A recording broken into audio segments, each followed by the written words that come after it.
Boom. Brother. Ron? Isn't it funny that we're fucking Zooming on a computer and we're family? Totally. Fuck 2020. I was just going to say fucking 2020. That's the way it is. I love you. I'm so excited. Love you too. Do you remember when I was going to start this podcast? I do. Such a journey. Long time. 2.5 years in.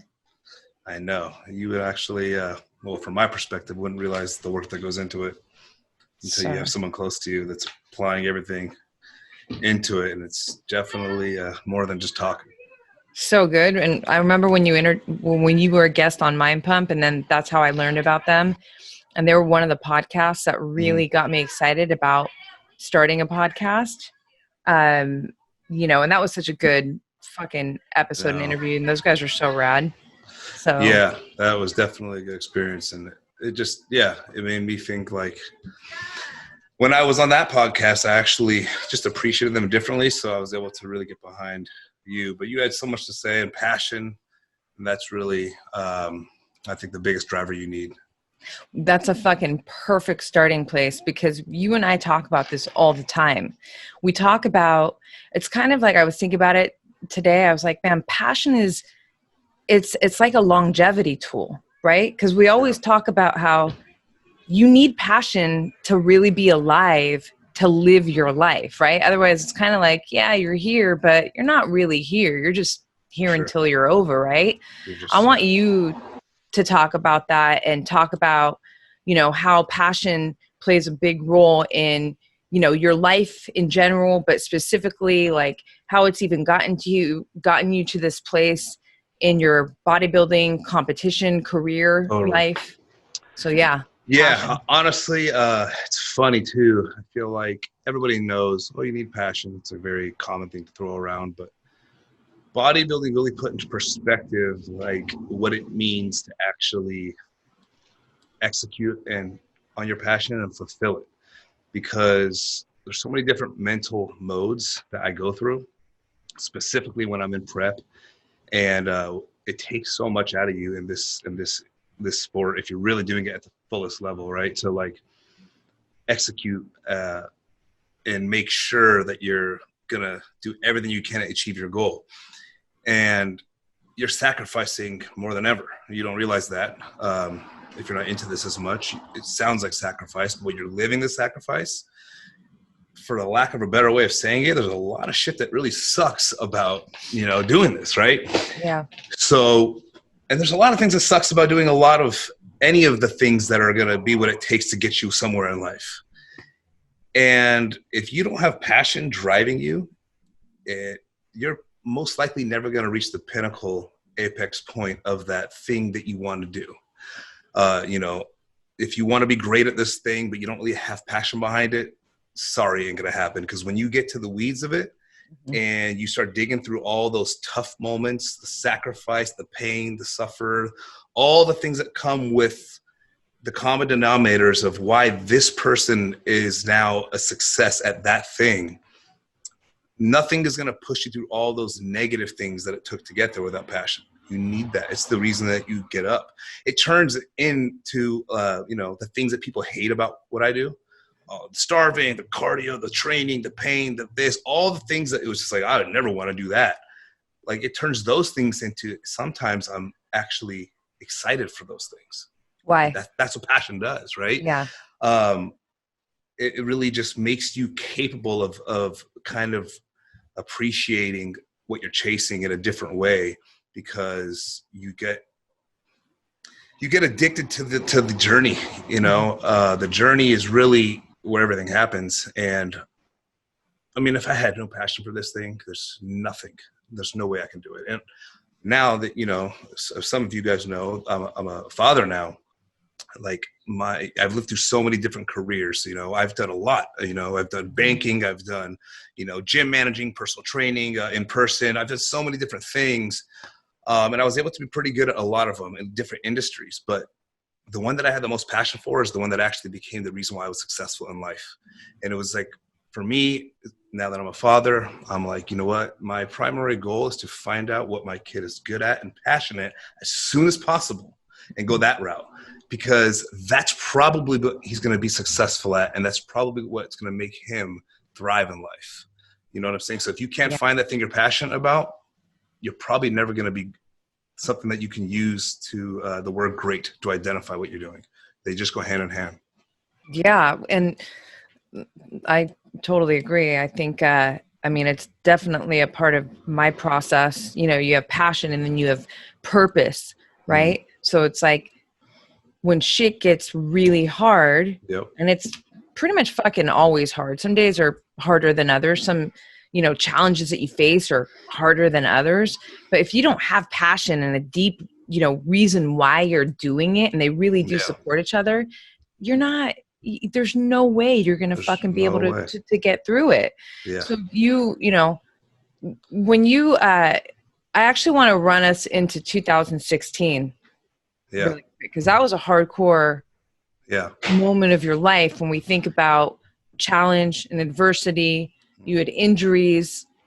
Let's go there, because it really goes hand in hand with, I mean, would you say that was definitely one of the fucking hardest periods of at least your career, the career part of your life? Yeah, I would actually say life too, because that was actually, you know, I was juggling a lot, and I was basically put in a position where everything felt like it was against me. You know what I mean? So, you know, obviously I came from a good place. It was really 2015 and 16, because 16 was the year that I thrived from the suffer of 2015. Okay. And the thing that made it difficult is 2014, I got on the map with competing as a professional. Mm-hmm. I qualified for the Olympia, which is the Super Bowl of bodybuilding, which at that time, I think there was only like 16 guys. And this is the whole globe, you know. There's 16 guys in the globe, 17 guys maybe out of the entire earth.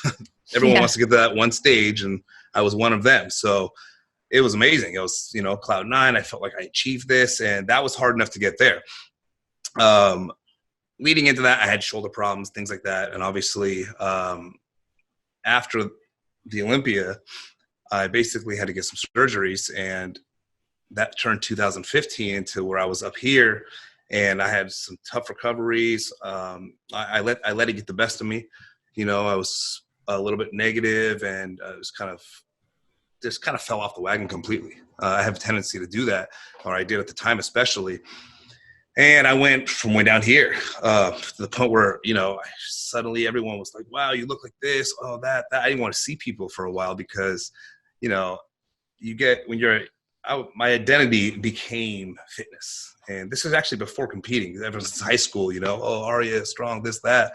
And suddenly when I look like, you know, crap, and I'm like not even participating in things, that I was just in a bad mental place, you know what I mean? So I remember after I finally went through the surgeries, one surgery and the other one, and I had a huge, very tough road to recovery. It was extremely difficult for me to kind of get back on the horse. I knew I was going to, but that was also a very bad problem for me, right? Future Arya will take care of that. Future Arya. I relied on him too much. And by the time Future Arya came and it was time to take that first step of work, I was like, oh shit, I was so far behind, and it felt impossible, you know? So that was the year that I actually, I for sure had to work the hardest I've ever worked in my life, because I was doing 2 different jobs at the time. Obviously, bodybuilding doesn't always pay your bills, and the most part, it makes you broke. You know, most people don't realize that. You spend money for the shows, this, that, until you're a pro and you get picked up by something, and all the right stars align, and you can get a sponsor or you have some business angle. Until then, you're just spending money on the sport. Mm-hmm. So it looks glorified, but people don't realize that, right? So I had another job, and this job I was doing like basically a sales job, hustling. I left the banking industry. I was doing a sales job, hustling, and basically juggling both these 2 things. And I was so driven to get back to the Olympia stage. I know a lot of people are like, oh, he's done, you know, 2 surgeries, this guy's done. You know what I mean? There's no way. Shoulder surgeries too. So I was working full time, 12, 13-hour days, working out 2, sometimes 3 times a day.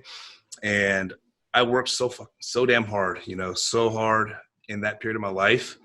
I was actually able to reflect on the previous times of my life where I thought I worked my hardest. Mm-hmm. I would actually tell people this, like I can remember arguing with like past bosses, like of other jobs, like I am doing everything I can. Like, there's nothing else I could have done. Like, and in that time, in that moment, I actually was arguing from a point where I thought there was nothing else I can do. I was doing the best I could until I saw myself do truly everything I can do. And there was passion involved because I was driven. There's nothing going to stop me from getting my goal. I don't care if I work full time. I don't care if I'm working 14-hour days, driving to city because it was an outside sales job at the time. I had a microwave in my car so I could eat my meals on time. I was doing cardio at night in cities that are 50 miles away from my house in some random neighborhood just so I can come home by midnight and cook my meals and go to bed by 1 or 2 so I can wake up at 6 and then do it all over again, day in, day out. And mind you, I'm doing this, as a natural bodybuilder in a sport it's a very difficult thing to do. And I worked my ass so damn hard. And then I was able to think back to my previous conversations I had with those bosses. And I was, you know what, Arya, you weren't working your ass off back then. You just convinced yourself that you were. And you were able to believe it because you were maybe doing a lot. But now that you've seen yourself and what you're capable of doing when you work your ass off, now you know that you've never really worked that hard in your life. And that was the only time in my life that year put me on the map. It got me a lot of exposure. It helped me launch or expand my online training business to where now I just do personal training full-time from home. And basically it gave me the most success I've ever had in my life. So it's not a coincidence when you see all these people that have any level of success. The time I worked the absolute hardest in my life by far is that I finally became successful to a place where I was satisfied with what I was able to do for myself. Up until then, I thought I was doing it. I would argue with you that I am working my ass off, but I would also argue with you that I'm just coming up short and I'm not able to support myself and I'm not successful as I thought I was. And until I truly did that, suddenly it matched up to where the hard work came with success. And it just was it was a life learning situation because now I'm always honest with myself. That's what I wanted to talk to you about, because I think when you're trying to grow on any level, if you're not being honest with yourself, and especially when you're trying to grow to something great, if you're not being honest with yourself, there's no fucking way you're going to be able to do it. Yeah. You have to be willing to be so honest and take whatever fucking feelings come with that honesty. Yeah. And fucking deal with it. And then, make the edits, do the things to do, what you need to do to get better. So, sure. I feel like what happened in that moment for you is like a gift that will keep on giving for the rest of your life, because you have that, reference point now. Yep. So even when you think about, right now, what we've all been dealing with and navigating with in this fucking radical year called 2020. Yeah. And I remember at the start of when the quarantine situation happened, where, you were still like, cause you were getting ready to go into competition mode. Yeah. And I was. Yeah, I remember that. And it was like, it wasn't looking every day. It was like looking less and less like that was going to be the case, but you were still staying in the ready game. And then, the plug got pulled and that was, that couldn't have been easy for you. I mean, I know as your sister it wasn't, because it's like, this is your career and you're, you put your mind in that zone and you're like ready to go. And so many things are, depending on it in a lot of ways. And now you're like, okay, now what? But when I think about how you have been maneuvering, not just from a physical, aspect, but from a mental aspect, through this quarantine and all the shit that we're dealing with, to stay in your game and to be able to do your best with what you're capable of doing right now, given the circumstances. Like, I don't know, I feel like that time of your life, that lesson, that pivotal moment 100% has to be supporting you, right? It's all connected. That was a time where it kind of created a mindset of mine to always be honest with yourself, because it's so damn easy to tell yourself you did everything you could. But did you? Did you really do everything you could? And there's a very, to myself, a very important quote, whatever you want to call it. It's either a priority or an excuse. Mm-hmm. If you live by those two things, you really evaluate, with those words, you think to your day, I couldn't have done it because X, Y, Z. But then you say, instead of saying I couldn't have done it because X, Y, Z, I was busy, I had to do this, and I had to go here for my kid, do that. Instead of saying that excuse, whatever that may be, switch that around and say, I could have done it because it wasn't a priority, and see how that makes you feel. And that's a mind fuck. It's like, oh man, is that really the reason why? Because if you told somebody, hey, if you get all this done, you get $1 million at the end of the day, you would have found out a way to do it, which means you could have done it. But you chose not to because it wasn't a priority. So when you're in these situations and you find yourself coming up short for the day, for the week, which turns into the month and the year, then the 5 years, and you look back and some peers are ahead and you wishing you had more, and then you're not becoming the guy you thought you would when you were, or person you thought you would. When I grow up, I want to be, and you're just not there yet. Mm-hmm. It's because you probably, could have been doing more. And now a lot of times, like a new rule I have to myself is I go to bed, and before I go to bed, I ask myself, like, did you do everything you can? And I'll be honest, a lot of times the answer to that question is no, but I'm glad I'm talking to myself like that, because it makes the days that I do say, yes, you did everything you could for all the goals you have lined up. First, you have to have the goals. If you don't have goals, you're just like a buoy floating in the ocean, letting the current decide which way you go. When you have a goal, you're in charge, and you're in a boat, and you're saying, no, I'm going that way, right?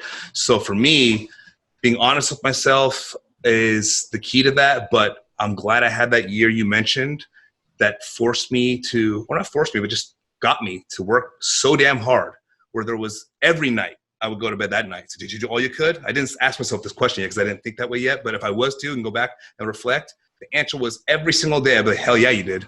And I'd say it with confidence. And now I know what I'm capable of. And I also know that that's the reason that you got success in the field that you wanted. So obviously that's what it's going to consistently take, And back to what you're saying, without passion, you can never give it all you could. There's just no way. No, I love all that. And one thing I was thinking when you were talking about that honesty piece right there, I think a lot of people don't realize how empowering it is to ask yourself, did you do your best? And in the event that the answer is no, that's actually a very empowering moment, because the difference of, like, I'm curious to what you would say about this. If you're like, I did everything, it's like, oh, right? Yeah. And you're not being honest, that's like kind of victim-y, right?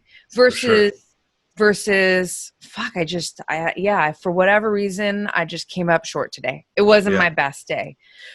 But you're in control still because of that honesty factor, right? And I think that's a really powerful piece to to put out there, because it could seem like the opposite, right? When you have to confront that hard truth of didn't give it my best, it can seem like, like you get small from it, but no, it keeps you in the game as, the driver of your ship, like the person who's in charge on this mission. So I'm all about that. That honestly is one of my favorite questions that I love asking myself. And maybe another cool thing to inject here for people listening too is this idea that, every day your best could look different too.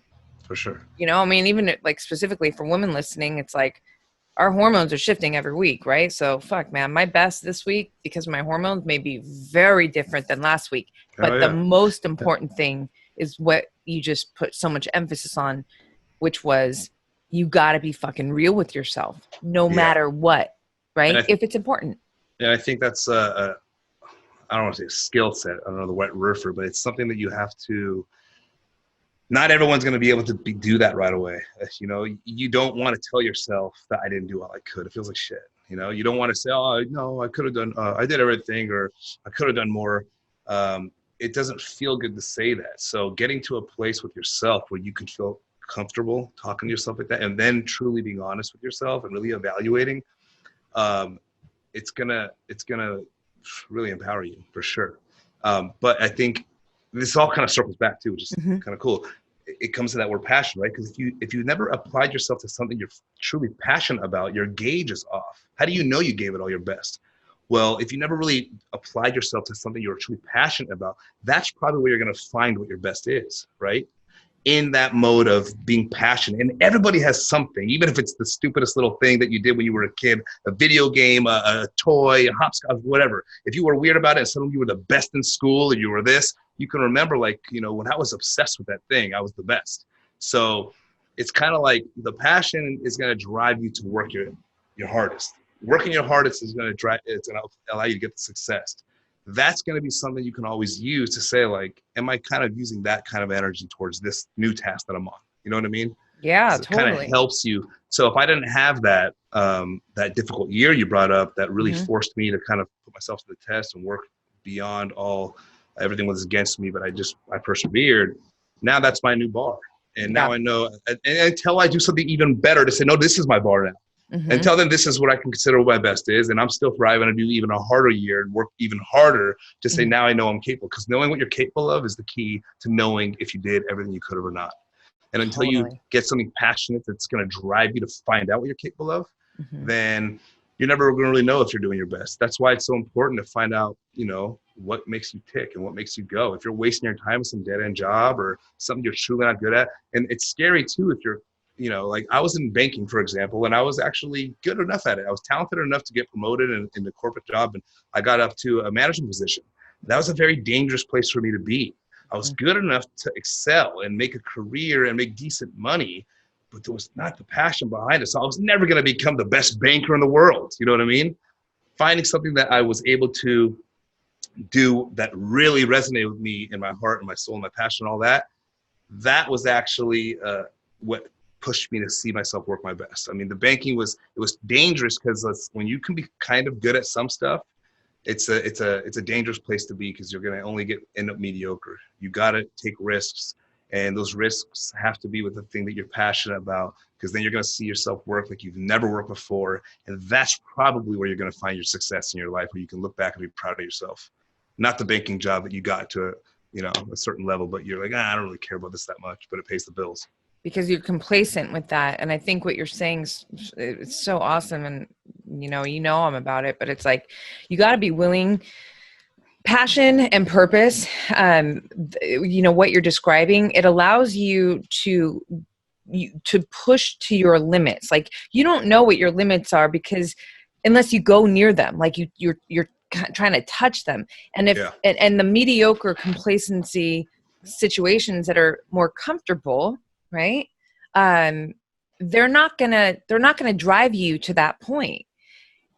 It's and this brings up one of my other favorite words. It's like curiosity. I'm sure like every year is different for you, even though it can seem so similar in your process. When you're competing, but it's like that curiosity of like, what's better, right? Like, how do I do this better, and how do I get better? Along with that passion and that purpose, and ultimately you have a vision. You have a vision of winning, right? That's that kind of shit is only going to come from these areas where you're really, really passionate about, not necessarily the areas where, like you said, you're good at it. And you were, I remember like you were actually really good at it. You were crushing it, but it didn't have that fire. It didn't spark that curiosity that would take you to your ledges, right? For sure. Mentally, physically, for you to really fucking discover what you're made of. I think that in our family, like, I think we're really addicted to that piece. It's like, for sure. What are you fucking made of? And like, where do you think that came from? I don't know, but we just competitive nature, who knows? But I just feel like those other places they're dangerous to live in those zones. And for the people listening, you pretty much know right off the bat if you're in that place or not. And one of those places where it's like, yeah, I'm doing good, I'm getting by, but I don't know if this thing is for me. And if it's almost worse if it's allowing you to sustain a decent lifestyle. Decent is the key word. Just to put numbers to this, not like money matters, but let's say you're at a job that you're making, let's say your goal is to make $500,000 a year, right? But you're at a job where you're making 90 grand a year. And it's okay, 90 is good. It's like, you don't want to lose that to take a risk on this thing that may make it bigger because this is too much to lose. And let's say, like, I've been in a situation like this analogy that I'm using is similar. And then me and this person are here, and he quit or got fired or whatever. And now he didn't have money. So he was in a position where he's allowed to take risks. I was still like, I don't know, I'm not going to leave this. It's decent money, maybe, you know what I mean? He can now take a risk, start slower, but then within 3 years, suddenly he's blowing me out because he's, he wasn't living in that dangerous place anymore where it was comfortable enough to keep him there. He was able to take a chance, for example. So it's like, you have to ask yourself, am I living in that dangerous place where I'm complacent and I'm not really passionate about this? So it's unlikely that this is going to be the place that takes me to the level that I want to be proud of myself with. And if it's not, man, I'm telling you, your mission in life right now should be, what am I passionate about? What am I good at? Find out what you're good at and go. You know, now as a father too, more than ever, that is my primary goal. Find out what he is good at, find out where his passion is, and set him there right away, as soon as possible. You know, I'm not going to wait around to have him, go to some job fair and see what he's 18. No. We're going to find out early, because that's where you're going to make yourself successful. Those two areas, what you're passionate about and what you're good at naturally. If you focus on those two things, success is just around the corner. It's just a matter of hard work now. But the hard work comes easy because you're passionate. So it all just feeds around, you know? Totally. Yeah. No, it's so true. I want to talk about, we talk about hard work a lot, but I do think we need to talk about smart work, because one of the things that is so badass and inspiring, yeah, I'm your sister, but that has nothing to do with what I'm about to say. The truth is like, you don't just work hard, you work fucking smart, and you're always finding ways to turn the notch in the intelligent part of your process, from training to your nutrition, just to your overall lifestyle that is going to complement your process that will get you closer to the goal. So like sleep, or, like now you have less caffeine than you used to have. And I mean, these are tools, right? Yeah, It's totally. all because you're refining yourself and you're getting smarter in your process. And I think that's a very important thing to talk about and to pay attention to, because I know your community, one thing that's so fucking rad is they really love you. You're like a hero, I see the comments and I see the story posts, and I think a lot of, it's not just this physical thing, like, oh, you're the guy with the sick physique. I mean, for sure, but you represent more. And I think a big piece of that is your mindset, your attitude, the way you are as a competitor with your other competitors. And then there's the smart factor of, your nutrition. So I can go on forever about that, but I want to talk about, let's maybe the best way to do this is like, from when you first started when you first started your bodybuilding career to where you are now, how much have you evolved your process to be working smarter for you, and maybe give some examples of that? So nutrition, sleep. Totally. Really, it all stemmed from a place of obsession, to be honest with you. I was fortunate enough to be obsessed with the industry that I feel like, that I have a place for. Like, luckily for me, I have a platform. I was able to build a physique that people admire. I say that with all humbleness. And through that platform, people are attracted to me, so they can listen, and then they find out my inner thoughts and the way I went about how I got there. To me, I was extremely obsessed with like, okay, now that I'm going to do this and I want to do it, I want to find out every single advantage. I don't want to just, look straight, move forward. I want to know, why does this happen? How, and I just got addicted to studying this industry, and it was obsessed. If you're not really obsessed, it kind of goes back to the passion thing. It's like, it's going to be hard for you to go through all the peaks and valleys. You know what I mean? So for me, I just became extremely obsessed with learning about everything I do to give myself the edge of the competitive thing. I'm a competitive person. We all are. And if most of the people that are probably listening to this, especially on my following end, we're competitive people. If we're into the bodybuilding and you're competing, obviously it's the word competing, and you want to have the edge. So it was like it was a win-win for me, because I felt so good just learning more about my own body, but then also applying it to myself and then seeing the difference. It's like, people like to build cars and they put all this attention to it and they do all these things. Like, I was able to do that with my body, and I wanted to learn every single aspect of it, trial and error.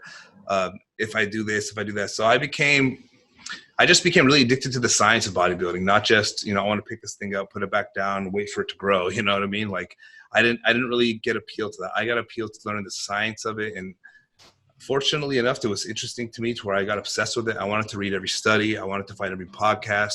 I wanted to, follow anybody that could give me information that I thought was valuable.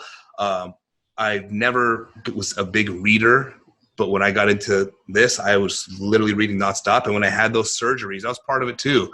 I felt like that was a little bit of the trigger to kind of like get me a little bit more obsessed with all this, because I knew I was basically going to have to make a comeback and I needed every edge possible. So I buried my head into the books. And upon doing that, I just really liked that style of kind of the bodybuilding, not just going to the gym. I want to know why. I want to know how. I want to know when this happens, that's the result. And here's the mechanism that takes place in between. And that allowed me to apply myself better, because when you have a full understanding on what's going on and why, it actually makes it become more fun too. You know what I mean? Like, everyone knows sleeping is good, but why is sleeping good? Let me get into that and find out why. Oh, it does this. Oh, it does that. And you just, now I want to do a nighttime routine and get good sleep. And when I wake up, mentally, I feel like, oh, I have the edge today. I got good sleep. And, you know, when I eat this and I do that, this is doing this, but why is it doing this? It's doing this because that. And then I can picture what it's doing in my body. And I just feel like, oh, things are happening. I know it. I know where they're going and how they're doing it. And that made it more fun. And then in that process, it was just something that I would like to articulate to my followers on my Instagram and share my thoughts and put it into words that are easy to absorb. Take a lot of the stuff you have to learn just how to read studies. And then once you can do that, I like to just kind of make it simple and share it with my people. Because I love sharing information. I've been that way since I was a kid. I'm like a problem solver. And I have a friend that had a problem. Like, well, if I was you, I'd do this. Maybe you could say that. And that's kind of how I was. And now I can do that with something that a lot of people care about. And it makes me feel good. And yeah, man, but just being obsessed with that and applying it, it made the sport more fun to me, knowing the in-between. Not the start, the finish, that's great. But the in-between, I wanted to learn that. It made it more fun. And it made it easier to do all the stuff that, you know, people consider hard. It made me enjoy it. Yeah, no, that's so great. And I relate to that so much. It's kind of like the deeper parts of it. So, you know, I mean, you know, I've had my 3 knee surgeries, gained the weight, you know, all the things. And then, you know, it was 2015. I was trying to remember when you really became my coach, where it was like, you know, at that point I had been, you know, my diet was still whole, clean, right? It was like, there's no processed food. It was like, and I'm super sciencey and geeky. And that's like the connection right there is, you know, for so many years when I was trying to get my body back, you know, from the injuries and all that, it was very surface, which made sense. I was in my late teens and my 20s, right? But when I started really learning about the science of biology and nutrigenomics and how food and movement and all that stuff is affecting you and like the processes and like all that, and, you know, listening to Dr. Rhonda Patrick and all this shit, it took everything to the next level. So by the time 2015 came around, you know, when I was like, Arya, I'm ready to like turn the knob at like, let's do this. And you know, with all your calculations and your spreadsheets and shit, your spreadsheets and like your smart tools and basically like what you just gave us right now. And like all that knowledge and understanding, like you were able to just make it really simple for me and just go, you know, you were like protein. I mean, I'm just making it simple right now because this, I'm sure, is going to be helpful to listeners. Protein and weights. We need to focus on your protein. You know, you have to be, if you want to lose, if you want to cut, you have to be in a caloric deficit, you know. Basics. Right. Yeah. You're actually my example, like to girls, all of my female clients. I've actually sent your pictures, which I told you before, because you were the person that was probably one of the healthiest people I know with your choices, your lifestyle previous to the year 2015. You know, once you got into your kick of health, I'm like, damn, like, I don't even know many people like you, you know, but there's 2 sides to it, right? There's body composition and there's, you know, just being healthy from a lot of other aspects of it. I think you had all those things down, and those things, obviously they leak over to where you still had a great body because of these things. But if you wanted to turn it up a little bit, it was just basic as far as doing a couple of different things. And a lot of girls, you know, this is one thing that they get a lot of misinformation too. And sometimes it's so simple, the reality of what it takes to get the result they want, but it's almost too simple and it's not as sexy as a lot of the things out there. So they don't really apply that stuff, right? And a lot of people are thinking, okay, cardio and, eat keto or eat this or that's very simple stuff, right? In reality, and it's my clients speaking, my female clients, 9 times out of 10, 99 out of 100, you elevate the protein, because a lot of them are under eating protein a little bit. Yep. Incorporate weight training, and it's like suddenly they have a different body. Yeah. And I mean, there was more to it that went with you, but that was a big bulk of it. And that right there transformed you a lot, to where I show some of the girls your pictures. I'm like, look, this is what she was. She was super healthy. This is what she is now.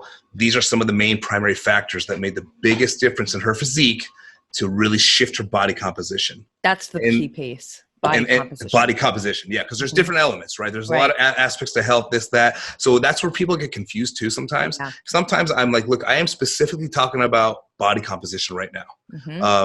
For example, you don't need cardio to lose weight, but is it better not to do cardio from a health standpoint? No, cardio is good for your heart. There's so many benefits, but right now we're not talking about that. We're talking about body composition, so it may not have to be applied right now, for example, you know what I mean? So yeah, you are pretty much you're probably the best example I could think of, because somebody that's extremely conscious, health aware, that still wanted to make a change with their body, just manipulated a couple of those factors, and suddenly, now people look at you and they admire your body for a reason. You know what I mean? Yeah, okay, thank you. Yeah, body composition, just to put emphasis on that really quick. So it's just really like the ratio between, muscle and fat. And this is a marker of health as well. For sure.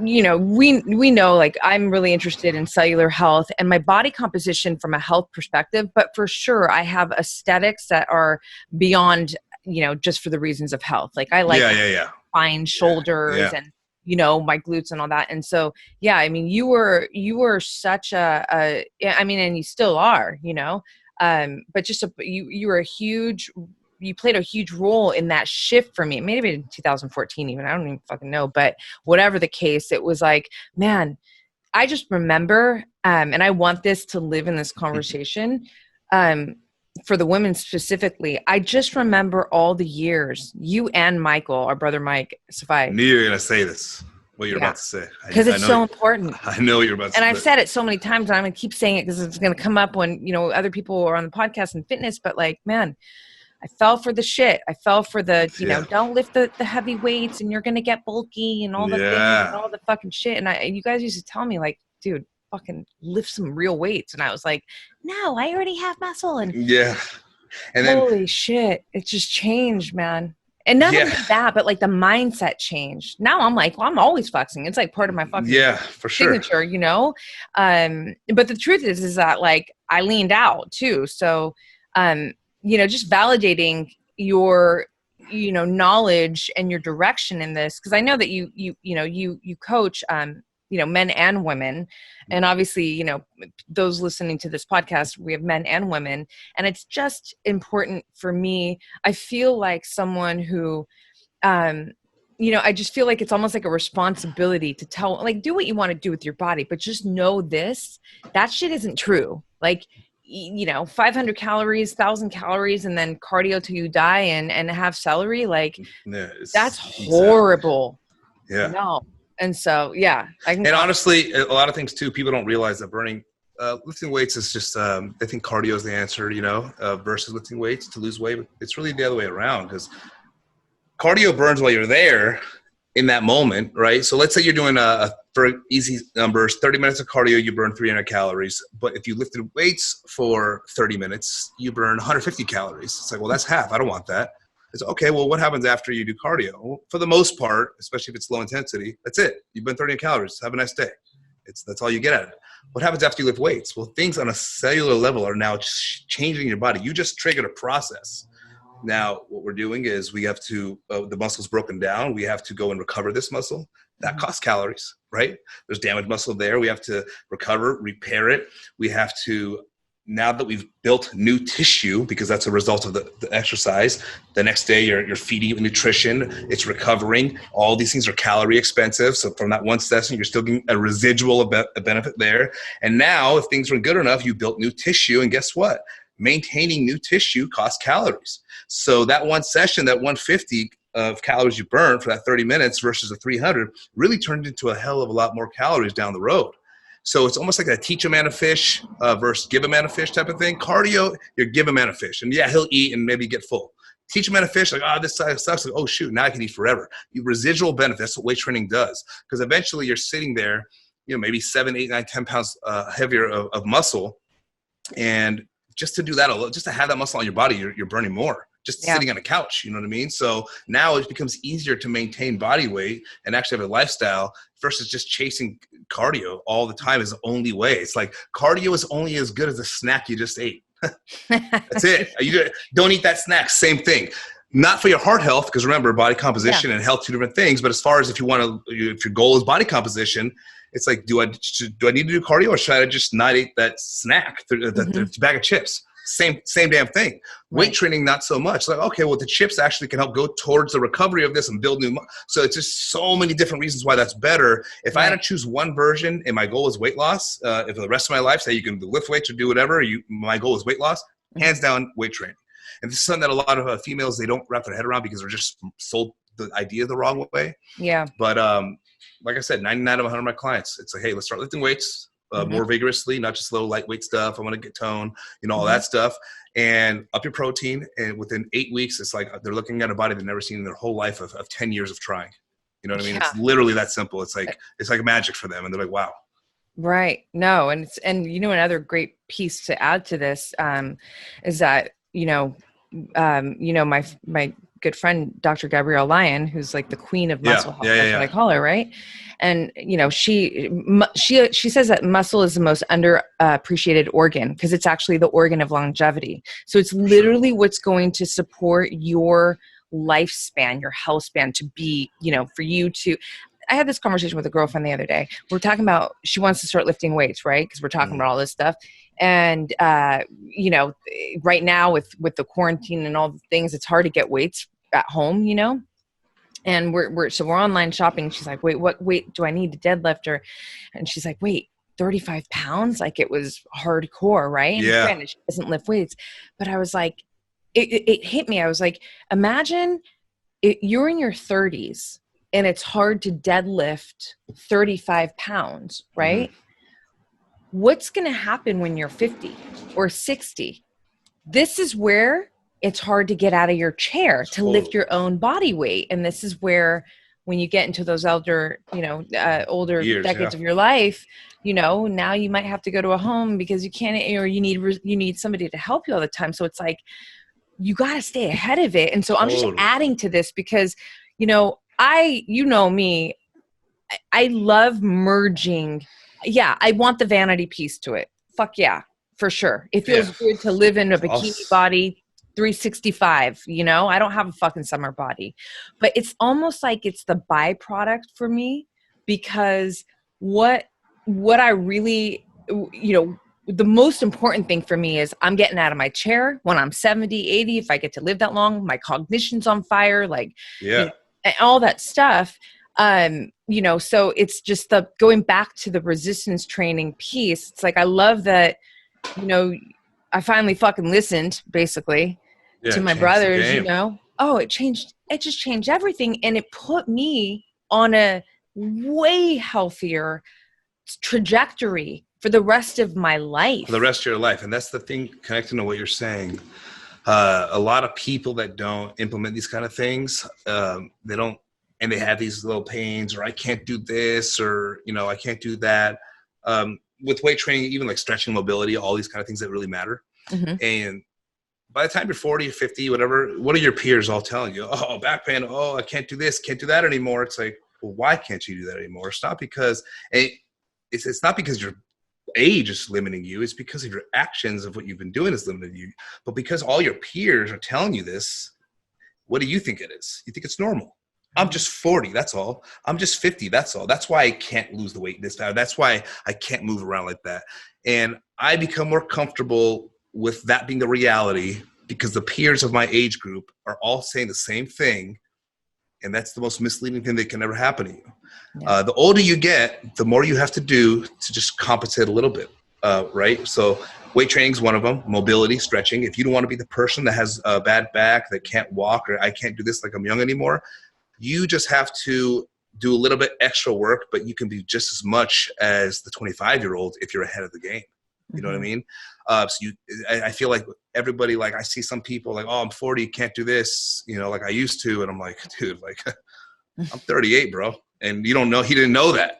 And I'm going to the Olympia, you know what I mean? Like, and he's over here like dad bod. I got dad, you know, it's harder now. I'm 40. And I'm like, he's, oh, damn, you're 38. I was like, yeah. He's like, oh shit.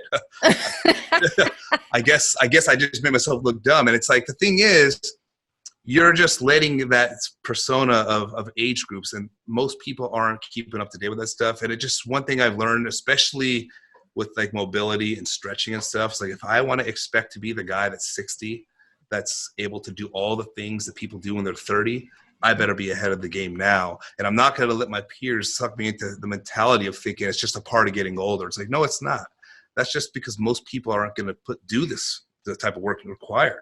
But if you understand, if maybe when I was 20, I needed to do this much and that was all I needed. But now that I'm 30, I need to do this much. I'm 40, this much. And if you keep this side going with the mobility, the weight training, the stretching, you keep these up to par all the way, then you're going to be the 60-year-old that's watching all your peers barely doing anything. And they're going to be, this guy's a freak. It's like, no, I'm not. I just did the required maintenance to my body that was needed to keep me in a mobile, healthy position that most people didn't do it. I was elevating these things with my age appropriately to keep me doing what the 25-year-olds are doing. You didn't, and now you're doing what the 60-year-olds are doing. You know what I mean? It's, you know what, I just thought of when you were saying that, it's like this triangle factor where it's like one part hard work, one part smart work, and one part honest work. And that's the fucking trifecta right there. Yeah, and if you're not hitting that, then, you know, something's going to give, and you're not going to keep on that path. But all three of those have to be in motion, you know, as you don't have to be a competitive bodybuilder. This is just like, you want to do life and you want to be healthy and strong and fit. Yeah. That's a powerful, and that's why it's so important too. You said, like, you know, the smart side of things, why I do it. If people really want to like make this like more of a part of their life, learning like the processes, what takes place in the body, just giving yourself a little, you don't got to be some genius nerd, a little of the education on why these things happen, you know, as far as building muscle, mobility, all these things, it actually makes it a lot easier to do it, because awareness is a motherfucker. Okay, yeah, I was going to say that. Awareness is the motherfucker. And when you know, if I tell somebody, you know, pick this weight up, put it back down, okay, and then watch your muscles grow, that's one thing. But if they understand the mechanism, what's taking place, it makes that thing a little bit more fun and exciting to do. You're thinking about all of what's going to happen as a result of this, not just the result, but the process, right? And that makes doing those challenging things that people just don't like doing a little easier. And in the game of this, motivation is not your best friend. It's helpful at times, but you need to have like some consistency. And consistency means you got to find a way to make yourself like it, make it fun. You know what I mean? And for me, anybody that's interested in learning about making their body better, male, female, whatever it is, do yourself a favor. Just learn as much as you can about the process of what's actually happening and why this is taking place, because then it makes you more likely to want to do it. You know what I mean? You're going to have more of a desire to actually want to get better sleep when you understand the value and benefits of sleep. Everyone knows if I pick up weight, I get bigger. Everyone knows if I sleep, I feel better. But why? Learning that why makes doing it a lot easier, because it becomes for a little bit more fun, a little more interesting. You know what I mean? Yeah. And you need all the help you can get in this game. This is a fucking motivation goes up and down like crazy. And if all you're relying on is motivation, good luck. And you're done. I mean? Yeah, no, that's why I love Jocko Willing. He's like an incredible Navy SEAL commander, and he has a quote, discipline is freedom. Yeah. And it's fucking true, because yeah, for sure. Right? There are days where even, you know, people like you and me who this is, you know, fitness, this shit's our life. Like it's a love. Like I always write on my Instagram, like it's not a chore, it's a passion. But for sure there are days where I don't feel motivated, you know? And then, you know, but that discipline factor, that consistency, especially because of like what you just said, like, because I know what's going on. I know the benefits, and I know it. Yeah. I know it. So it's like, man, it's just, yeah, it keeps you fucking in the game, you know? It's such an important piece, because and you know, maybe this is a good segue, because I want to talk about rest and recovery. You know, when do you apply that? How do you, because we have those days, right? Where we're like, I don't feel like it. And, you know, one thing that I know I can offer when people ask me, like, how do you know when to rest and when to recover? So when it's a game of mind, like when my mind just like, I don't feel like doing it, I'm fucking going. Yeah. But when my body feels things, and I'm very, you know, maybe this takes time for sure, because usually people can easily make an excuse here, but Totally. I fucking won't. The Yeah. triangle, right? The Yeah. honesty. And but I know, like, maybe because my training session the, you know, day before I didn't sleep good or whatever, and my cycle, where I'm like, okay, when I get cues from my body that are telling me like, hey, I need you to make this an active rest day, so just Yeah. walk or whatever, you know, then I know I'm gonna fucking listen, because I'm in the game with my body. I'm not just trying to order it around. The mind, though, you know, when that shit starts going, then it's like, no, I'm the Yeah. boss. So I want to talk about that with you, because I know that comes up, you know, and there's times where you got to crack the whip and you're disciplining and you're going into it. And then there's times where you honor your rest. And I'm sure that people have to be really curious about that. Yeah. You are your process, because, you know, they see you just like gangster mode all the time, and even like talking about it in this, you know, podcast so far of just like the hard work, but what does that look like for you, you know, when you start to feel like, should I rest, should I push, and then what do you Yeah. actually do you know what I mean? For sure. And this is actually, it's critical. You know, recovery is a critical thing. I think some people, to be honest, they take it a little too far.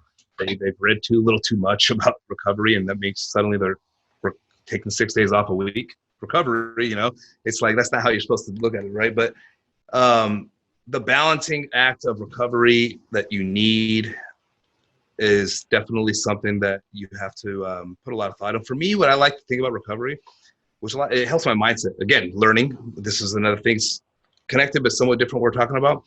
When you recover is when you're actually getting the benefit of what you did yesterday, for example. You don't think that way. No one thinks that way until I did. I was like, oh shit, actually, this is. So when you're lifting weights and you feel a bump and a burn, you think that you're growing right now. You're not growing right now. This is not where it happens. If this happens tomorrow, after you've slept good and you ate well and you did all those things, and the recovery from this muscle, that's when this is happening. So recovery is really all of it. So you're just kind of setting up signals to start setting things off. But there's times, like you said, where you just kind of feel like you're overdoing it. And there's mental recovery and there's physical recovery, because sometimes 99 out of 100, your mental, the times you're like, I don't want to go, because that part's you're like, fuck it, I got to go. Sometimes maybe the mental recovery day is actually what you need, even if your body felt good, but your mind was fucked, and that's not going to help you. And sometimes that day off, and then the next day, for some reason, you wake up, you're charged, you're ready to go. You don't necessarily have to feel guilty if you are honest with yourself. You said, this was the day I just needed for me to reset my mind so my body can be better tomorrow. Most of the time, it's the other way around, right? Mm-hmm. Where the body's good enough, the mind's like, I don't know, lazy. And that's when you really that's the hardest part for most people. You know, that's the part where you really got to you kind of got to ask yourself what you're made of. You know what I mean? Like, everybody has high expectations about themselves. And the younger you are, the bigger those expectations go. The older you get, the more you kind of become realistic with what you become. You know, what I grow up is no longer an issue anymore. It's like, this is who you are. So at a certain point, it's almost right now, like I'm 10 weeks out of a show, 9 weeks out, it's starting to get tough. Mm-hmm. It's almost a daily challenge every day to do some of the things I need to do. You know, some days it's easy, but those are free. Who cares? What? I'm not going to worry about those. The hard days are the ones that actually matter, right? So that's how I like to look at those days. That's how I like to label those days. These are the ones that make the entire difference, right?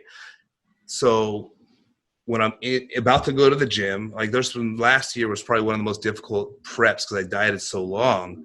I would get in the parking lot sometimes and I was like getting horrible sleep because you get really low body fat and you're just pushing too hard. It's just not the best thing for your body. You know, the extreme side of bodybuilding is not that healthy. And I was in this phase for a while because that's what I had to do. Mm-hmm. And I would go to the gym and I'd almost want to fall asleep in the parking lot sometimes, but God, I don't want to be here. I don't want to be here. But this was not a time where I can do that. So labeling those days as the days that make everything matter, they are the ones that count. Those are the ones that separate you from everything else. That's how you have to view those days.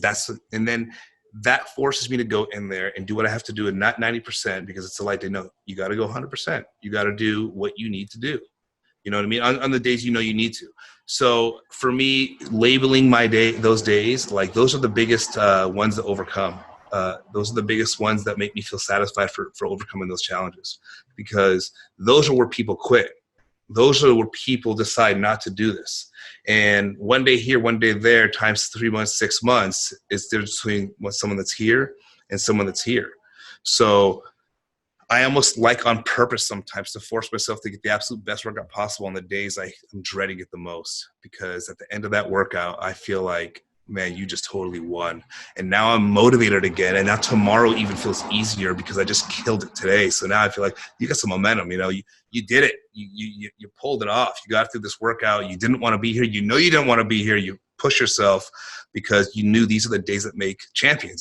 This is like, if there's a bridge and there's little gaps, like these are the ones that connect those gaps, and that's what's going to make it to where it works out. You know what I mean? So it's a part of the deal with fitness. You're never going to always be motivated, no matter what. You're always going to have challenges, and you need to be able to push through those moments. And those are the moments that make everything. Without them, it's, you know, working out when you're motivated is you don't get my credit for that. No, in our family, we always say, like, if you can't do it tired, you can't do it at all.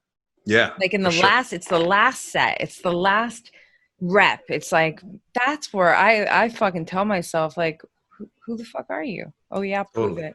You know? And I guarantee every single person listening here, they've had a moment where they didn't want to go to the gym. They didn't want to diet. They didn't want to do whatever their original plan was for the day to achieve their goal, but they stuck to it and they felt damn good about themselves, you know? So you can relate to that feeling, whether you've done it once or 100 times, but the goal is to do that as much as possible, because in the end of the day, that is the key to consistency. You know what I mean? Consistency is in fitness, they go hand in hand. And the cool piece is that it's transferable to other aspects of your life. When you witness yourself pushing past these fucking hard points and you're building resilience, I mean, I know, like in the situation we're in now, dealing with the COVID and dealing with the fucking quarantine and all this stuff, right? It's like, man, all those hard days where I'm like, I didn't feel like running a 10K in the sand. Yeah. I didn't feel like fucking deadlifting. Those were yeah. But I'm so with you on that, because when I feel the, oh no, and I go, it's like those days just mean so much more to me. And I think specifically because I know how it's going to transfer into the rest of my life. Yeah. When I'm facing a fucking business challenge or, all of a sudden all the things, it's like, yeah, but fuck, I'm a tough motherfucker. Like, I know I've proved it to myself. I've done it over and over again. And I'm going to continue to do it. And so it's like, this is just a tool. Like for you, it's very direct to your career, right? But you also, I mean, you can expand on that, but like how your career in bodybuilding and the sport of bodybuilding has affected your overall life. I mean, you're a dad now, you're an incredible partner, my girl, Patricia, and like how you guys roll together and like, just, you're organized, you're efficient, you're like, it really does transfer into the rest of your life. It definitely changed my life. And, Patricia probably knows more than anybody the shit that I go through at the deep moments where I'm in pain, or, I mean, there's a lot of times where I just don't want to fucking do what I got to do. It's like you wake up from maybe a crappy night of sleep, and it's like when you're in the level that I compete in, there is no, I could take a day sometimes, even if you need it, you know what I mean?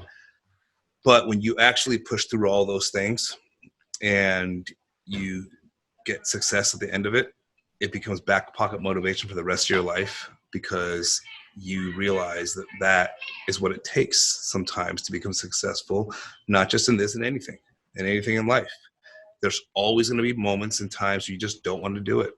And if you don't have the type of mentality that's going to say, whether I want to do it or not is not an option. I got to do what I got to do to get success. You remember how motivated you were in the very beginning with this fantasy, this goal, this career, whatever it was? Remember that guy? Where's that guy today when you're telling me you don't want to do it because it sounds too hard? That guy was all motivated because it was early as the beginning. He hasn't had all this accumulated fatigue and tiredness. So he was like, yeah, I'm going to do it. I swear. Right when it gets hard, where's he at now? You know, that's when you got to dig deep and you got to do it no matter what, because this is all part of your plan and you have to stick to your goal. And that's why bodybuilding taught me so much. You know, it taught me because it's cool that I get to get a reward and win something at the end that really kind of puts a tangible object that represents you didn't fucking give up ever. You know, all those times you wanted to, like I said, Patricia would probably know more than anybody else some of the deep waters I've been through, depressing moments, breakdown moments, suffering, pain, physical pain, mental pain, anguish. I mean, so much. But when you push through it and you get it, it's like, dude, you're that much stronger. And now I know what I'm capable of, and I'm never going to give myself anything less than that for a new goal I achieve to. And if I do give myself less, I'm going to know it's because I just didn't give a shit enough. It wasn't a priority to me. And I'm going to penalize myself for that. And that's going to create pressure to make sure I do something better the next time, you know? It's all connected. Fucking awesome. So good. It's true. Yeah, it's interesting how fitness can kind of overlap to so many other aspects of your life. And I changed my life for the better. Literally, I started bodybuilding because I didn't like the direction my life was going. With a lot of different things I was doing, you know, I was partying a lot. I was doing fun. I was in that dangerous zone where I was able to still have a good body, still have a decent job. I was able to maintain a decent lifestyle. But I knew I wasn't meeting my potential, and that was a dangerous place. Bodybuilding made me shut the shit down and drive towards goals. And I saw a side of myself that really allowed me to now know what I'm capable of. And now that's my bar, and I'll never go below it. You know? And so that was like the big, you know, you had deep purpose there. You just were like, you knew that you had more to do in this life. You had more to give. You had more to experience, and ultimately more to share. I mean, you share a lot. Like you really are an inspiration to, I mean, I'll say it, you know, to your community and even to your fucking family, you know. Like the other day, I finished my run on the beach and I don't know, I was on Instagram doing my story post, whatever. And I saw your story, you know, about 2016 with all the shoulder pictures and all that. Yeah. And it's like, yeah, even though you're my brother, it's like you are a real continuous source of inspiration that is so powerful. So, yeah, it's pretty amazing how, and I feel lucky, and I feel like you would agree on this because, you know, we love this shit. And we actually love the fucking hard parts of it, right? I think we got fucking lucky because for sure I have the opposite problem of, you know, I don't like to sit on the couch. Like, I got to move. The hardest part about podcasting is like fucking sitting for a couple hours, you know? But I really do think that in our family, for the most part of our family, you know, I feel like we got lucky there, you know, and I'm sure that has a lot to do with our childhood, you know, just the way we were always playing outside, running outside, and, you know, all of that stuff. For sure. But we got lucky. We did. And you know what, too? Like, a lot of people have a hard time telling themselves, oh, I want to do this because I want to look this way, or I want to be this way. They have a hard time kind of admitting that, like, it may be for a vain reason. Mm-hmm. You know what I mean? I remember tasting a little bit of that, like, but I let go of that completely because fitness is something that you need for the rest of your life for health reasons. Let's get that straight, right? So if you could find any reason at all to keep you motivated, you take that shit. Yeah. Like, you know what I mean? Like, I don't care if just I want to look good in the mirror. Like, if that's the reason why I'm not going to eat this crappy thing or not go do that, like, then I'm going to do that. But some people like, oh, you should be happy with the way you are, and you shouldn't be so, you know, self-concerned with this. And, you know, a lot of people think that way, but, you know, I don't think that's a healthy way to think. I agree with you. Make the biggest reason why, you know, people are unhealthy in this world. It's some of the leading cause of death is heart issues and diabetes. You know, right? And it's like, and some of these people, they just never really develop these habits. And I remember, like, I used to get in shape for like the 4th of July. It's just funny, or like Halloween. I was before I bodybuilding, and at first I was like, oh God, you just want to like look good for the whatever that, and I was like. And at first I kind of felt like, oh, maybe that does sound a little bit. You know what? Yeah, who cares? Because that got me to diet. That got me motivated. And then maybe 2 months later, I'll find another reason that's temporary, but whatever it is. And if I keep finding all these things, I have all these excuses to stay motivated because, you know, in fitness, it comes and goes, man. You got to take it where you can get it, you know, and it's okay. It's okay. Like you said, we're lucky because we like it. It's like, it's okay to want to just look good. You know what I mean? And that be the reason, or find any kind of reason, even if it's a little bit vain sounding. At the end result, it's going to lead to a healthier person. For sure. If you don't fucking like what you see in the mirror, that's a mind game too. Like this is affecting your mindset. But when you can just, you know, kind of expanding on the vain part of it, we're just focusing on the outside, whatever. Like if that's what's going to allow you to develop the habits like you're saying, and ultimately, you know, I mean, obviously in a healthy way, because you can become obsessive, and that's exactly. I'm not saying that either. It's a different conversation, but you know, in a healthy way, if it's supporting these habits, are going to keep you in the game of fitness and, you know, high levels of nutrition, and ultimately, it's going to help you have fucking standards. You know, like high standards that, you know, for sure. Yeah, they allow you to fucking prioritize, you know, in a way where, you know, you're like, no, I don't want to have that extra piece of cake, or I'm going to go to sleep because I got to get up and train that, you know, what you're saying, like whatever that lever is that's going to keep you fucking do it. Yeah. You take it. Yeah. And then it makes it easier to become something you want to do it for. Like you said, we're lucky because we have this, but it's also because we care, you know what I mean? So finding all the things to make it easy for you to care about why. Yeah. It's critical, man, because this is it's a long-term thing, and it does have shitty moments where you just don't want to do it, and you can never fall victim to those things. So you got to find motivation wherever you can get it, for sure. Yeah, I agree. Okay, I want to I'm wondering, are you getting hungry? Because I'm getting hungry. I'm always hungry. I'm dieting. Yeah, I know. I'm fucking dieting bodybuilder. I'm hungry. Well, I want to talk about that really quick. You know, just because you are a couple weeks out from the first competition of 2020, obviously, you know, everything has changed. I don't even know, like, what are your thoughts about how this is going to be? I mean, the UFC, you can't even, there's no people in the, at events right now. So what's your mindset around that part of the process? And then maybe talk a bit about just, you know, are you doing anything differently? I mean, I feel like you have to be doing things differently. I mean, the gyms just started opening again, right? So maybe there, but like, just give a little bit on that, because I'm sure so many people are wondering what your mindset about this situation is, and going towards competition, and really your process, you know, day in, day out.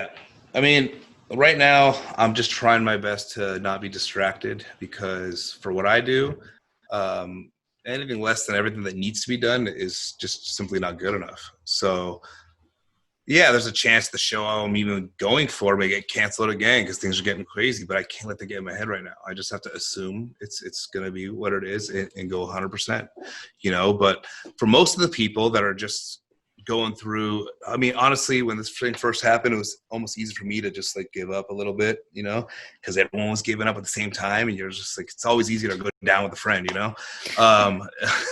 So I felt that. I felt like I feel like it's a little okay to kind of just let go, but then I was like, no, man, don't do that. Like, you know, you have to right now realize that it's never going to be perfect regardless in life altogether. You know, this is obviously a very much more severe weirdness going on, but if you can hold it together even through times like this, it just empowers you for the future. And lately I'm a huge, like, just advocate of just doing something today that's going to give my future self back pocket motivation to always rely on, hey, remember how you handled that? This new challenge that you're feeling a little overwhelmed with, and you're having a difficult time to feel like if you can even handle this one, remember what you did there? You can do this too. And the more of those things you do, the more challenges you overcome, I just feel like it makes you stronger in the future. So yeah, this is annoying that we're going through this, and it may get canceled like the last one did. Dieting so hard, sacrificing, watching on the Instagram all my friends do so many fun things, and I'm just literally never a part of it because I'm like, I have a goal, I have this, I can't do that. And then it fell apart to nothing, and that may be happening again right in the middle of summer. Like, maybe I should just go and let loose a little bit, but no, I have a show coming up and it might get canceled, but who cares? Don't think that way. Life's never going to be perfect, man. So mentally, there's a lot of distractions, but I don't want to let that drive me, so I can, again, in the future, just know what kind of person I am, you know, the kind of person that just, you stick to your goal, you don't get distracted, you don't fall victim to what feels easy. And right now it does feel easy to screw off a little bit because everyone's doing it, you know. It feels a little bit easy to kind of give in to, like, you know, just kind of letting go of a lot of things. You know, hey, you know, COVID, man, I was doing great. Then, you know, COVID happened. You know what I mean? So no, I don't. I don't know what you mean, because I didn't let myself fall victim to that. You know, I found a park and I was doing pull-ups at a bar. I was doing whatever I can do, because that's who I am. And if it wasn't who I was, and then you saw yourself do that, that's who you are now for the next challenge. You know what I mean? So I'm a big fan of always understanding life is, especially with fitness and nutrition, it's never going to be perfect. You got to give it 100% every time. And this is a perfect example of it not being perfect. But I don't want to let that distract me from what my goal is, you know, because that's defining the character of who I am. You know what I mean? And that means life is never gonna, it's always gonna throw you curveballs. And if you establish yourself as the kind of person that doesn't get distracted and doesn't let things that aren't perfect get in the way of you moving forward, then you just really put a crush in your life, and you're gonna always have a hard time. If you're the kind of person that tells yourself and trains yourself and believes in yourself, no matter what the situation, I will find a way because I'm driven and that's what I'm going to do. When these challenges arise, and challenges are coming, and actually, believe it or not, you were the one, and you probably don't even remember, that taught me this a long time ago. I was going through a lot of hardship, and I was mentally really broken down. This is years and years and years ago. And you said something like, dude, life, like, dude, if you can't handle this, like, you're gonna have a hard time in life. Like, you said something along those lines and let me know, like, you know, like, life is gonna get difficult. And if you can't mentally handle it, you're screwed. And I swear, I'm not just saying this right now. I thought, like, man, she's right. Like, I have to get myself mentally prepared to be able to deal with all of these things that may and will happen throughout my life, because they're coming. They are coming. We all know that.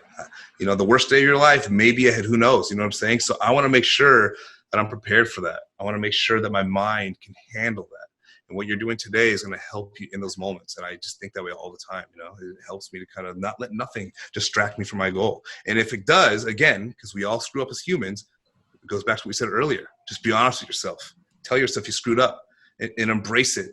And it's going to make you more encouraged to want to do it right the next day, because you acknowledge that you screwed up, versus not acknowledging it, and then you have no weight of that to try to even make up for the next day. No, I want to know I screwed up. I want to feel the burden and weight of that. So tomorrow, when it's another day, I can say, okay, dude, yesterday you screwed up. Today you go twice as good. You know what I mean? Acknowledging that is key.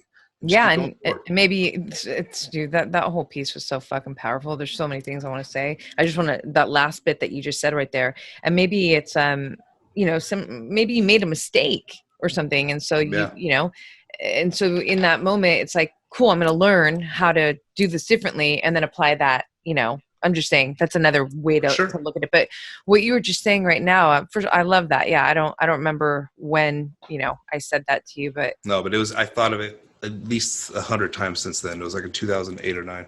Really? It's changed. It changed the way I wanted to prepare my brain, because I was like, hey, she's right. Life is going to be tough. And I feel like if this current brain, this is too weak, and you better get stronger, kid, because you need to be able to handle these things. And if you don't start mentally preparing for that, and that's when I made that quote up a long time ago. Sorry to go off on this tangent, but it's real. Like when it was not like a real quote, but it's like a saying that I said to myself, like when negative things happen in your life, it's an opportunity to practice becoming mentally stronger. When things are great, you don't have that opportunity. That's the word. You have to really absorb what I'm saying right now. It's an opportunity. Things are great. There's no opportunity right now. You can't practice going through a bad time when things are great. How? You can't. So when that bad shit's happening, instead of being, oh man, and kicking rocks and playing victim, you say, wait, hold on a second. Let me back up. This shitty situation in my life right now is an opportunity to practice mentally getting better at dealing with these things. So next time I'm that much better at handling it.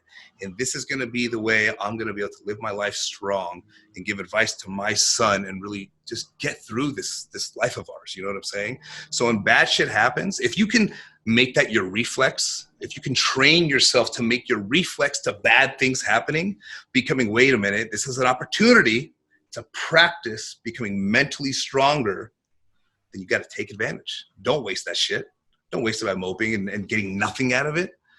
Take advantage about dealing with it, and you've just become that much better. And over time, you're going to be that older person that has some kind of wisdom where people are going to just want to hear you talk, because like, man, that guy, he's that girl, she's special. These things she just told me, you know, because that's the strongest way you can live your life to get better every day.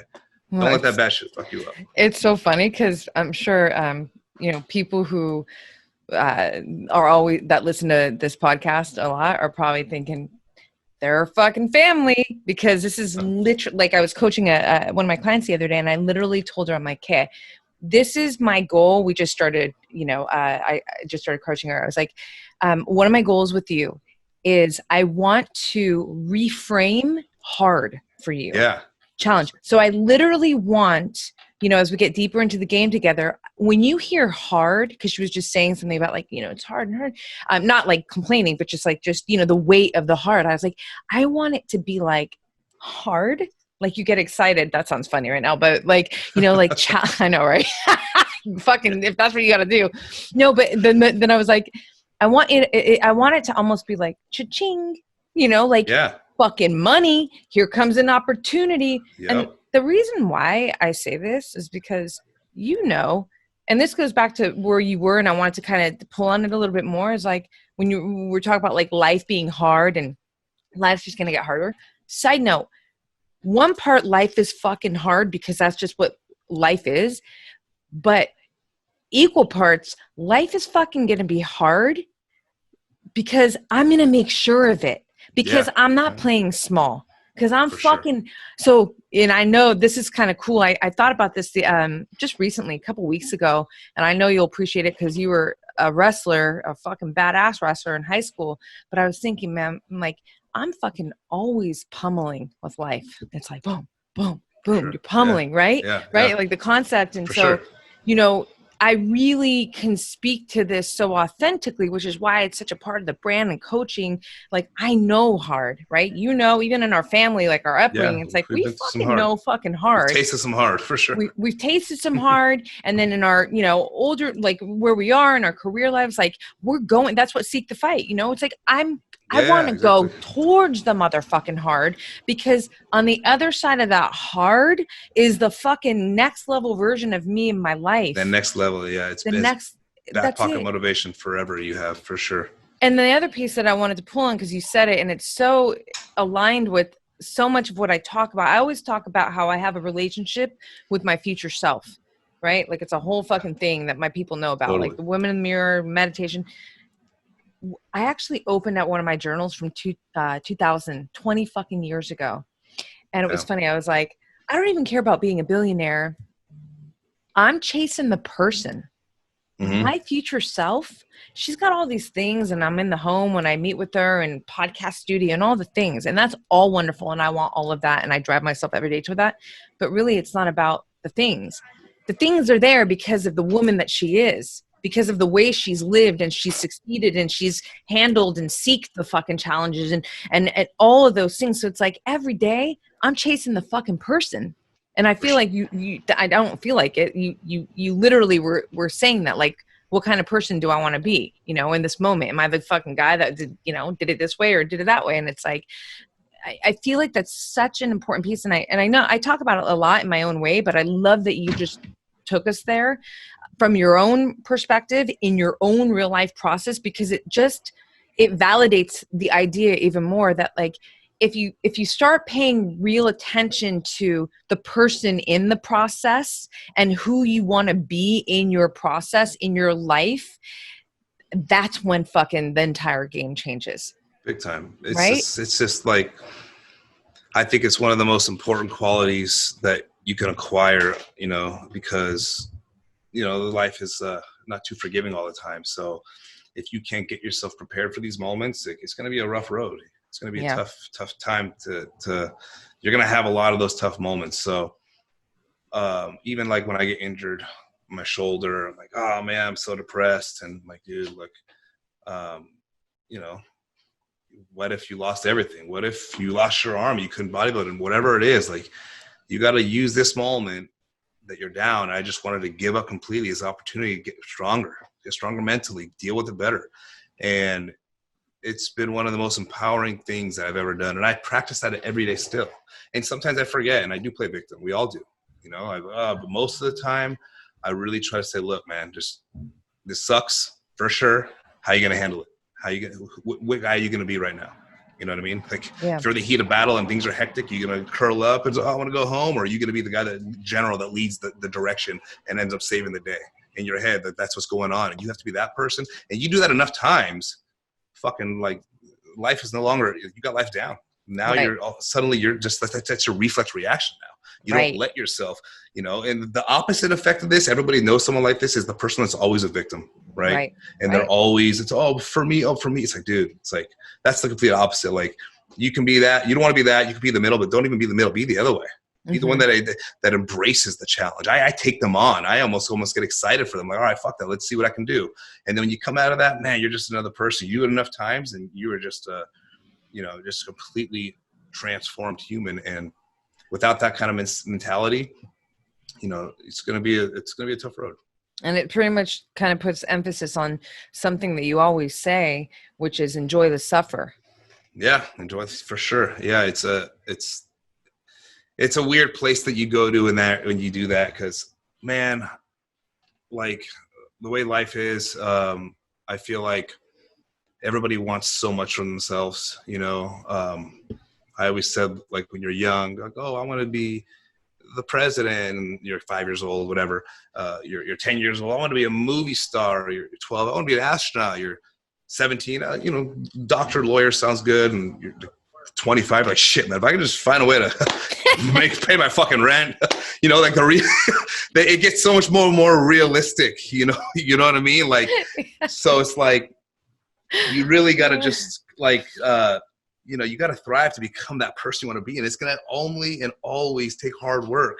Like, I never got any of the things that I wanted to ever until I finally buckled the fuck down and worked my ass off. Yeah. And then I started paying attention to a lot of other people, like even celebrities like champions, and listening to their stories, Olympians or somebody that became an entrepreneur millionaire. And you listen to their story, and I was like, you know what? I no longer think that guy is lucky.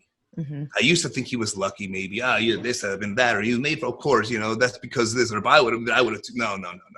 That motherfucker worked his ass off just the way you did. Because the only time I truly ever worked my ass off like I've never seen myself work before, I finally found success. What a coincidence. What a coincidence, exactly. You know? So you got to work your ass off, man. This life's not going to happen for you. It's like the quote, the harder you work, the luckier you get. You know, but and I really want to partner hard and smart, because we always hear hard. And I do want to inject that, because I think sometimes, you know, that hard work can drive people to get sick and this and that. But no, there's just, and I know that this is so, again, and we spoke about this already, but like, I want a partner that it's hard and it's smart. So the my future self, that Roxanne, fucking, one of the things about her that I love so much is she's such a fucking strategist. She's emotionally agile and she's emotionally disciplined, and she knows how to be in the game of hard with an absolute strategy, using intelligence, right? Sure. So you're not burning yourself out and becoming fucking bitter and all that stuff. I want that to be a part of this conversation, because we don't hear that enough, you know? Yeah. I don't hear it enough. So I'm making sure that we're fucking. Yeah, there's different types of hard work too. Like, you know, there's the guy that's, you know, digging holes in the road for $10 an hour. And that's hard work. 10 hours a day doing that. And there's a guy that works even harder with his mind, smart, to build a machine that digs 10 times of those with no effort. You know what I mean? So you got to definitely balance the two. Yeah. You don't want to just be too infused with the hard work part, because it's got to be they work with synergy. You know what I mean? They complement each other. And if you're too much on one side, if you're over trying to be smart, you get paralyzed. You don't even make a move. Mm-hmm. You're not doing any work. You're just overthinking. If you're doing too much groundwork, it's like, now I'm not putting enough of my mind into it. So you definitely, I mean, that's actually the pinnacle of like who I am as a bodybuilder. I'm a combination of hard work and smart. That's literally like, if people were to talk to me, or, you know, like what's different about him and other bodybuilders, not to say other guys aren't, there's a lot of guys like that too, you know, but it's just one of the characteristics of me is I applied, you know, using my brain as much as I can, actually equally, honestly. I work my ass off in the gym. Like I never, ever don't do everything. Like if I do, like it bugs me. In between the reps, I am conversating with myself that, you know, you could be doing more. Do not put that shit down. Do not push it. You know, it's like, get your money. And it's like an argument with, especially if I'm having a bad day and you want to put it down, and I become the best salesman in the world. Like, yeah, you kind of did enough. And think tomorrow you're gonna be sore, and you want to hurt your shoulder. Yeah, it suddenly becomes a smart thing to do to put it down. Like, yeah, get out of here, you fucking guy. You know, like, so, you know, I work my ass off in the gym, but I equally work as hard when I start thinking about scheduling my workout programs, my nutrition, my rest, my recovery, to pair that. And then that synergistic effect is what allowed me to excel. You know, you got to have both. You got to know, and you have to be able to know what you're giving more to or less to so you can apply it. You know, you have to be aware of that. You have to really kind of sometimes sit back and say, okay, I'm doing this, but am I doing that? And it comes back to that honesty thing, man. Most people have a very hard time being honest with themselves. I put myself down, not in a bad way though, regularly. Mm-hmm. Like, dude, you could have done more. You could have done this. You should have done that. And I do it in a way to remind myself, like, hey, man, you could be doing smarter work. You could be working harder, you know? And it's just, if you could be honest with yourself about all the areas, you can sit back and be objective and look, am I doing everything right? You know? And if you're not pairing smart work with hard work together, you're just never going to get the synergistic effect. It's like either one of them can get you far, but the synergy of both, it's like you got 3 times further, not 2 times further, 3 times further. Because that's what synergy does. It's like they worked off and they created, you know? And that's when, you know, like I said, that's when I found my success. It's another thing. When I put both together, I always picked up weights and put it back down. I didn't know what was going on. I learned the inner workings and I started applying more of my brain to it. And suddenly picking up the weights, putting it back down, turned into a physique that got me on a world-class stage. It's not a coincidence. Fuck yeah. 4-time Olympian. We're going for 5. We're going for 5. We're going for 5. This is, yeah. And this is going to probably feel even more amazing when you're on that stage, just considering, you know, what we're dealing with externally. Yeah. It's going to be crazy. Yeah. Sure. I hope we'll be allowed to be like, you know what I mean? Like people will be allowed. Yeah. But like we said, I mean, shit, we're doing this. It's just whatever. If we're fucking on Zoom, yeah, if however I'm actually on do stage, there's whatever. Just like we've been talking about, things ain't going to be perfect, but don't let that shit deter you. You move forward. And that's kind of the name of the game. It's in our bloodline. And honestly, I'm sure a lot of people listening can resonate with what we're saying, whether they think that every day or they've had moments in their life where they thought like that. We can all be like that a little bit more, you know, just go forward, move forward.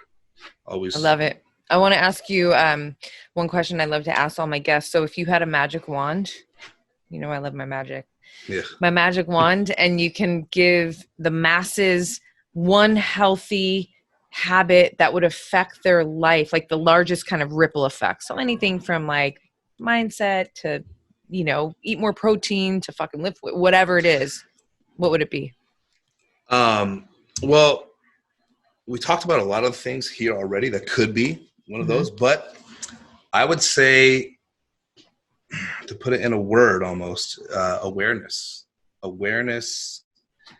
like let's say specifically with nutrition. Right. A lot of my clients, they don't really know what they're eating. They are a lot of people, not my clients, just people in general. They don't know what they're putting in their body. They're not aware, right? They're not educated on nutrition. And let's make that what the answer to the question is. Sure. Awareness on nutrition. Why? Because that's also a part of health and the leading. It's like the greatest lever to health. Yeah, your nutrition, exactly. Really. Yeah. Heart disease and diabetes are some of the leading causes of death by far. And that's obviously nutrition, exercise. So awareness is everything though, because awareness almost like works for you once you get it going.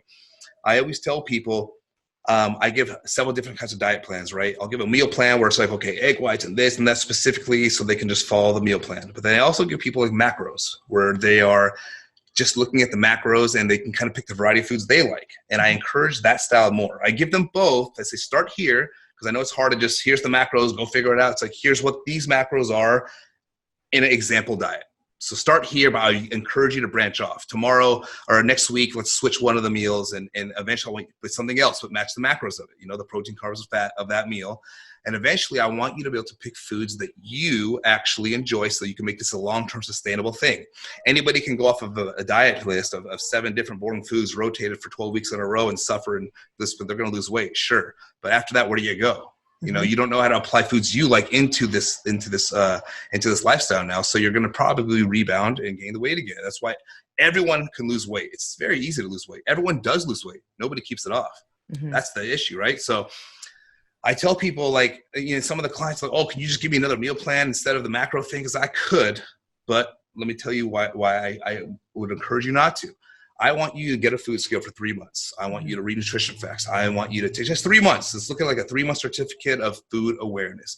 You need to have to read a label and understand what food you're putting in, how much of this equals this many calories, and how much of that equals that many calories, knowing all of this stuff. Learn it. It's going to take a little while, but if you invest and learn into that, and then you're paying attention to your activity. So I wear a Fitbit all the time to like my activity. So now I'm learning what amounts of food go in my body, and I'm also learning my activity, right?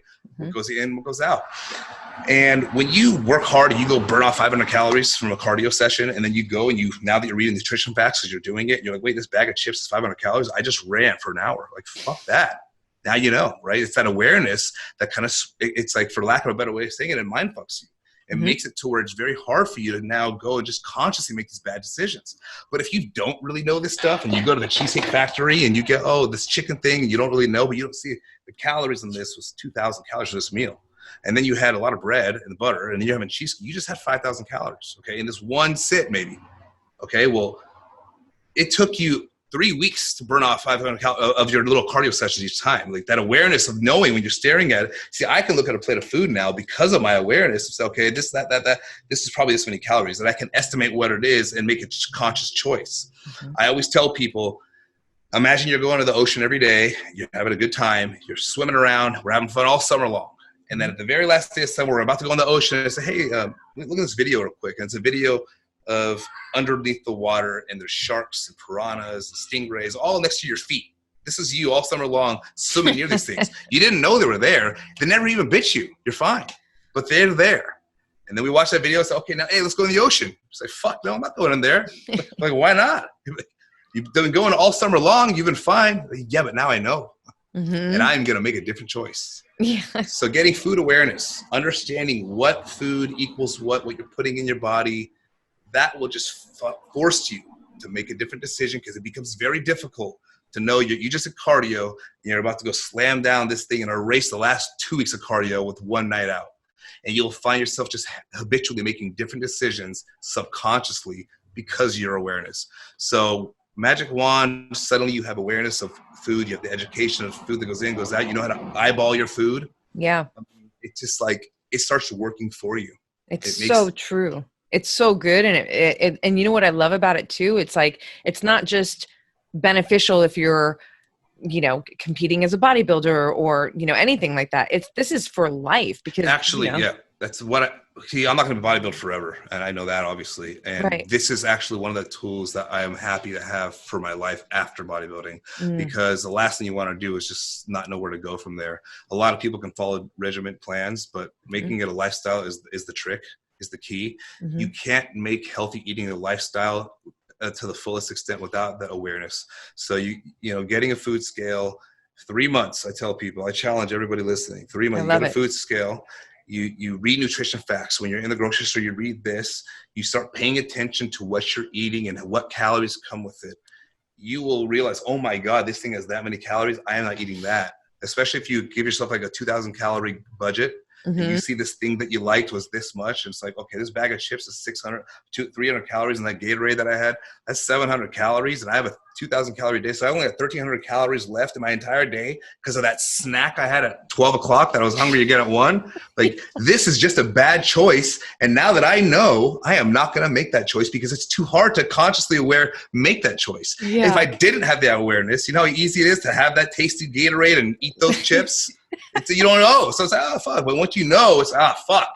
I wish I didn't know, but I do. You can't know it. Yeah. You can't know. Yeah, you fuck yourself. It's like, so magic wand awareness for food. It's like, that would be so good. It's so good. It helped me fucking when you got me starting to track, 2014, 15, when that was like, that made a bit. You remember my almond butter? I was like, I just, damn it. And when it's an emotional thing, because I love my almond butter, but when I actually started putting fucking almond butter on the scale, I was like, and I even would put it in the tablespoon thing.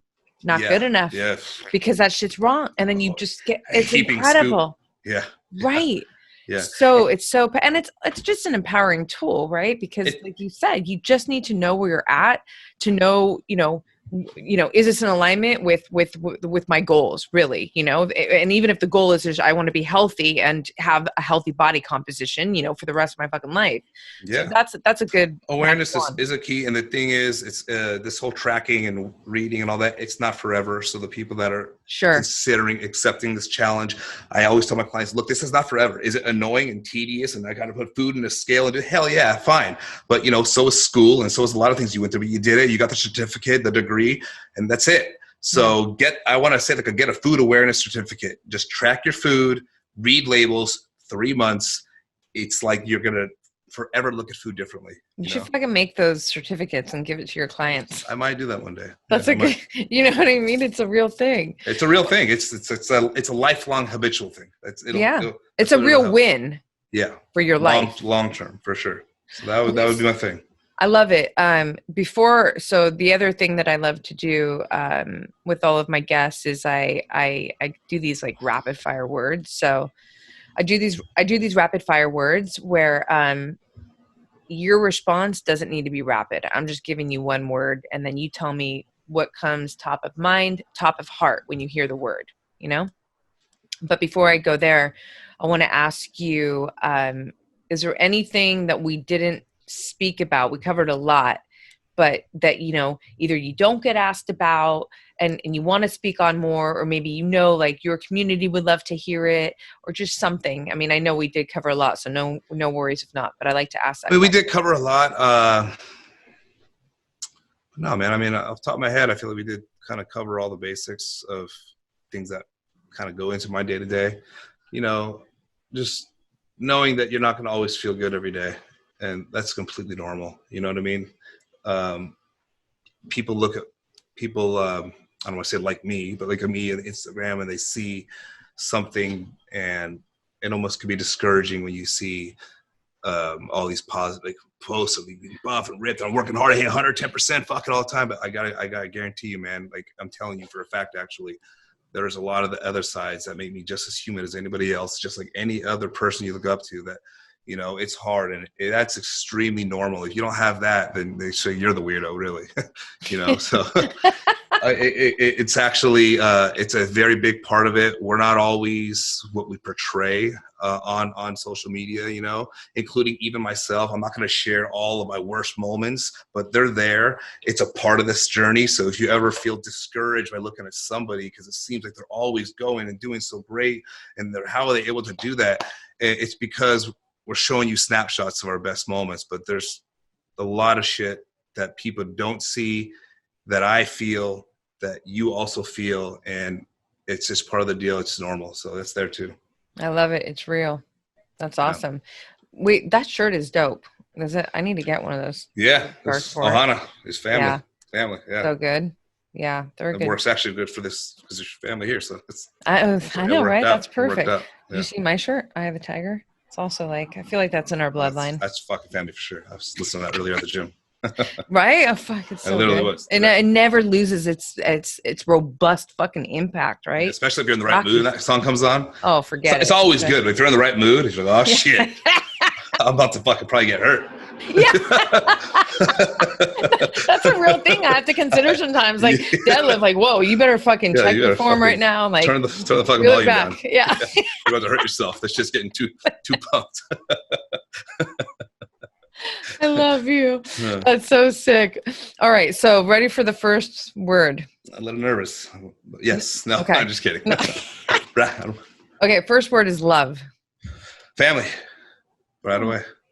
Perfect. My son, especially too. Love him. I want to inject this in there. So, when you talk about like, and I love that you said this so much because I actually never talk about this and it's so fucking real. When you were like, sometimes that tired mindset isn't, you actually need to chill too. It's not just the body feels good, but that part, that's such a big piece that you put. And I want to use today as the perfect example because I literally I came over and I was like, hey, I'm going to lift. But I didn't. And what I really needed was just like to chill with my family. And I got to hang out with my little Arya 2.0 in the backyard. And we did chalk art and we, did water, and I swear, brother, before I came over, I was like on the couch, which is, I'm never that way. I'm like, oh my God, I'm tired. I don't know what the fuck. And then when I came home after that, just getting that oxytocin, I was like energized, like, all right, let's do this podcast. Yeah. I mean, physical, it's a real everyone's thing. familiar with physical fatigue. Not everyone really connects the dots with mental fatigue. Yeah. I mean, you think about it, like a good analogy to put this, and then we can move on to, but you know, you drive for 5 hours physically, you're just fucking totally relaxed. You're just chilling. You get out of the car, you're tired as fuck. Why? Why am I physically tired when all I was doing is resting, literally, just sitting? Because your brain had to focus on driving. Hey, I can't die, so I'm focusing mentally, and you're now overall fatigued because you are mentally. So sometimes you need to recognize you need to give your mental fatigue a recovery day, and it may not make so much sense, and it may go against your we got to go gung ho plan. But if you can't zoom out and see it that way, then you're gonna eventually hit a wall, and it's gonna probably work out negatively overall. So that's awesome. That's a great analogy. Fucking love that. All right, so the next word is fear. Fear, man. For me personally, it's not becoming who I thought I would be when I was a kid. Like I said earlier, like when I grow up, you know, everyone had expectations. Fuck that. I got to become that. I want that. If I don't become that, it's going to make me have a difficult time going to sleep at night. And there's certain standards. It's not like the specific one thing, like, oh, the movie stars. No, but it's like a certain person. And that could be, you know, a loving father, a good, successful person, a healthy, there's an abundance of things. But I have a vision of who I want to be. And if I don't become that man, that is what I'm fearful of. And that's also what drives me every day. Fucking perfect. It's beautiful. Challenge. Life. Fucking just period. Life, you know, it's never going to be easy. The sooner you get that through your head, the more ready you are to embrace the challenges and overcome them and become stronger every day. You know, kind of like what we talked about, you know, without challenge, you never grow. You know, you don't want to be a person that doesn't face challenge. Why do you think your muscles grow when you put them through a challenge? They're literally adapting. That's exactly what the process of working out is. People don't realize that. It's adaptation. I put my muscle through so much stress that my body said, hey, what the hell are you doing? This is very challenging.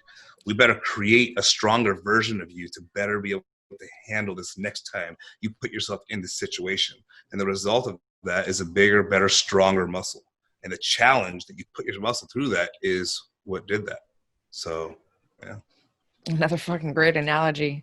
You're so good at that. Curiosity. Curiosity, I feel like it has to do with kind of really questioning yourself about what you're kind of made to do. You know, I feel like everybody has something that they're probably more destined to become great at or not. And there's more than one thing, but there's several things. And if you're not curious to kind of continuously search yourself, to kind of find out, you know, where do I thrive in life? So many different things, not one thing at all. Then you're really not doing yourself a disservice. You know, if you just live your life going through without being curious about yourself and your skill set and what you're here for and what you can do and who you can impact, if you're not curious to search for these things, you're probably going to end up short with your potential, and that's not a good way to live your life. Yeah, home run. I love it. Courage.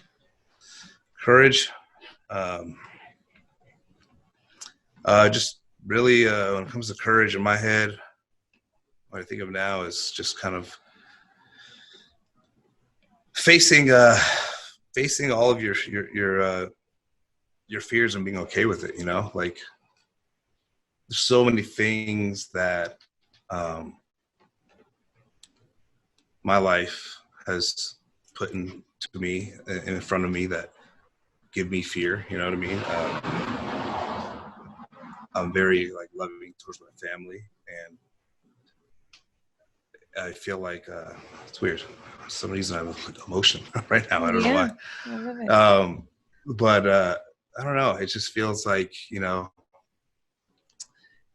you're going to have to put yourself through so much in order to be there for the people you love. And it's not always going to be an easy situation. and you're going to need a hell of a lot of courage to push you through those things, you know. And I love my family so much. I love you. I love everybody. And I just, since I was a kid, I always wanted to find a way to just like have a way of taking care of everybody, you know. And I just like, I don't know, something to do with my family. You say that word, I think, like, you know, just stand up for whatever you can to make sure you can always be there for your family in every way possible, no matter what the hell happens, you know. I don't even know if that necessarily ties into that word, but it's what that word made me feel. So it still is what I'm saying. That's why I say top of mind and top of heart, because that's exactly it. You know, it's not, and it really does. It really does connect for me too. I mean, I was your sister. I fucking relate. Like, my family is almost like my kryptonite. You know, I can handle everything, right? Yeah. But like, my family is the fucking thing. Yeah. And so I get it. And so much of, you know, everything that I'm striving for in my life is not just for me. It's for all of us, you know? Yeah. And we got, you know, I think we got lucky in that department too, Big you know, because we did for sure. Fuck. So good. Okay. Just a couple more. Well, I mean, we'll just say this one for fun. Passion. Fucking A, man. Like this episode.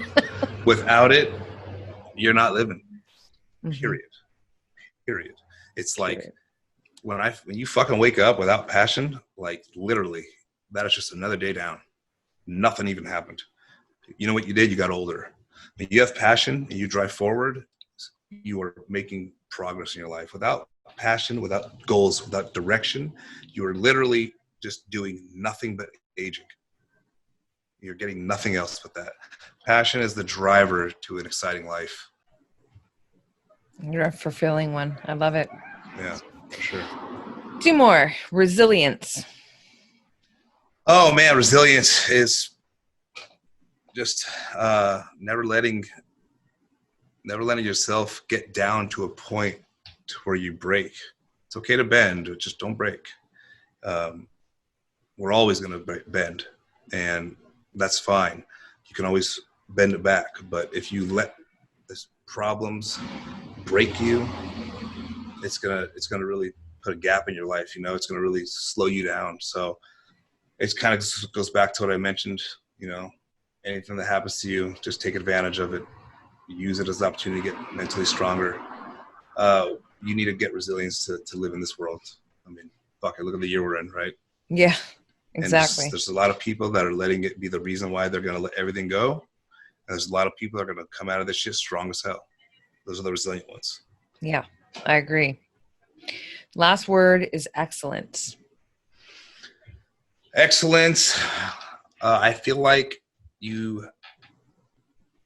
everybody has a version of excellence within them.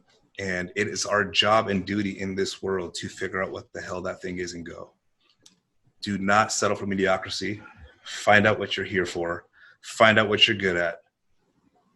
Find out what you find yourself easily becoming obsessed with. Find out what you easily have passion with, and you get the fuck up and go. And that's where you will find excellence. Meet yourself. It's perfect. Boom. We did it. I love you. I love you too. And I'm saying this because by the time this episode comes out, it's your birthday. Well, your birthday would have passed. So I love you. Yeah. Happy birthday. I'm fucking proud of you every single day. It's really like, I mean it. You always inspire me. It you know, of course I'm your sister, but it's way deeper than that, because when you think about like the kind of human and the person, it's like this kind of human and person that I am admires this kind of person and human that you are. And then you add the family factor and it's like, this is dangerous now. You know what I mean? Like synergy. It's a synergy. It's a synergy. I got the same from you. Like I told you, one of the most important values of my life that I mentioned came from a phrase you told me in a down part. And that's 1,000,000% the truth. So I love you. I love you. All right. Well, tell everybody how to stay connected to you. Instagram. Instagram's for me the main way to go. It's just my name, Arya_Saffaie. So you guys obviously know that. So yeah, follow me. I'll be sharing more of my journey. A lot of what I do on my page is, there's besides a lot of pictures of me, but there's a lot of verbiage in there of just sharing the knowledge I have. that's what I do most. I just like to share whatever I can about fitness, nutrition, goals, things like that, even mentality, things like we shared today. Mm-hmm. I put all that into one, because it's not just about nutrition and diet. You got to have a certain mentality to help you to apply those things. And that's kind of where my page is all about. So yeah, Arya Saffaie. Arya_Saffaie. Perfect. Yeah, everything will be in the show notes. And then obviously we know that you have a lot of exciting things coming out that you're working on. And so it'll be a good way for them to kind of stay tuned for all that too, right? For sure. Perfect. For sure. All right, brother. In the works. All right. I love you. It's time to fucking eat. I know. Let's do it. I know. Seriously, I'm coming over. Okay. Bye, guys. Soon. I love you. Bye, guys.